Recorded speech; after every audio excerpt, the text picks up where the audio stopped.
नमस्ते दोस्तों, आप देख रहे हैं इंडिक डिवाइन चैनल, जहां हम सनातन के अनंत रहस्यों को खोजते हैं।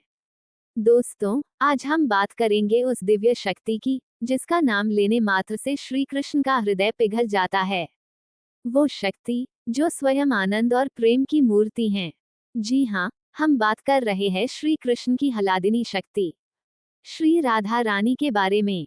लेकिन क्या आप जानते हैं, हमारे पवित्र भागवत पुराण में राधा नाम सीधे तौर पर नहीं मिलता।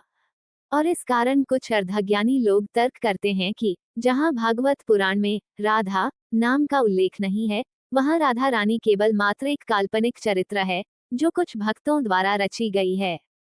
क्या वाकई में राधा रानी एक कल्पना है, या उस परम सत्य जो लोगों के समझ से परे हैं? तो क्या राधा रानी का उल्लेख सनातन शास्त्रों में है?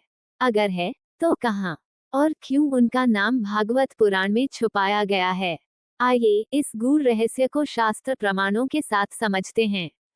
दोस्तों, श्रीमद् भागवत दशम स्कंध अध्याय 30 श्लोक 28 में गोपियों की खोज का वर्णन है।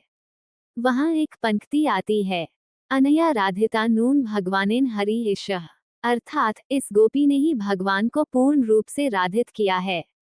यहाँ राधिता शब्द सीधा संकेत है राधा की ओर, पर महर्षि वेदव्यास ने नाम को गोपनीय रखा, क्योंकि राधा कृष्ण का मिलन अत्यंत अंतरंग माधुर्य रस है, जो केवल पात्र भक्तों के लिए है।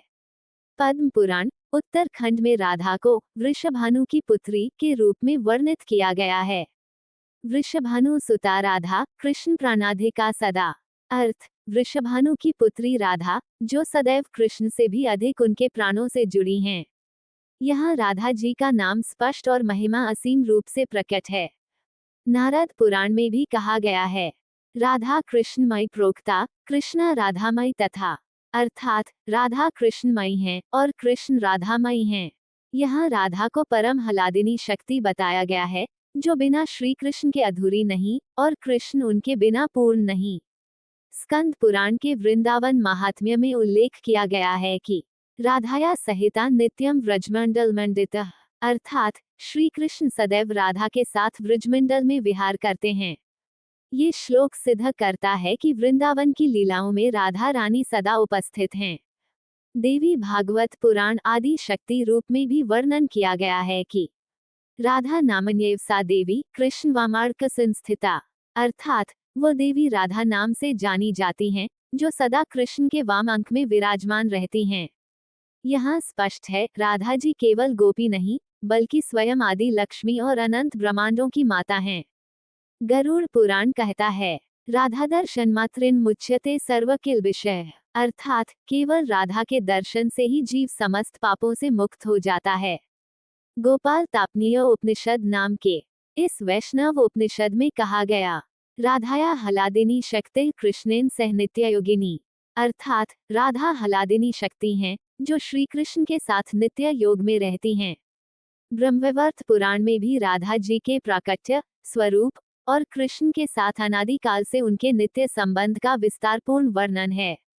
यही मिलता है वह वचन, राधा कृष्ण एक आत्मा द्वि देहे विभज्यते, अर्थात राधा और कृष्ण एक ही आत्मा हैं, जो दो शरीरों में विभक्त हुए हैं। दोस्तों, ये स्पष्ट है कि राधा जी केवल ब्रज की एक गोपी नहीं है, बल्कि वे स्वयं श्री कृष्ण की आनंदमयी शक्ति, आदि लक्ष्मी और भक्ति का सर्वोच्च स्वरूप हैं। भागवत में उनका नाम छुपाकर शास्त्रकारों ने उनकी महिमा को और भी विशिष्ट और गोपनीय रखा, ताकि केवल प्रेमरस के पात्र ही उसे पा सकें। तो अगली बार जब आप राधा नाम लें, याद रखें, आप केवल एक गोपी का नाम नहीं ले रहे, आप उस शक्ति को पुकार रहे हैं, जो स्वयं भगवान को आकर्षित करती है। और इसीलिए हम कहते हैं, राधे राधे से बढ़कर कुछ नहीं। ये वीडियो अगर आपको अच्छी लगी हो तो एक लाइक करके चैनल को सब्सक्राइब कर लीजिए। धन्यवाद।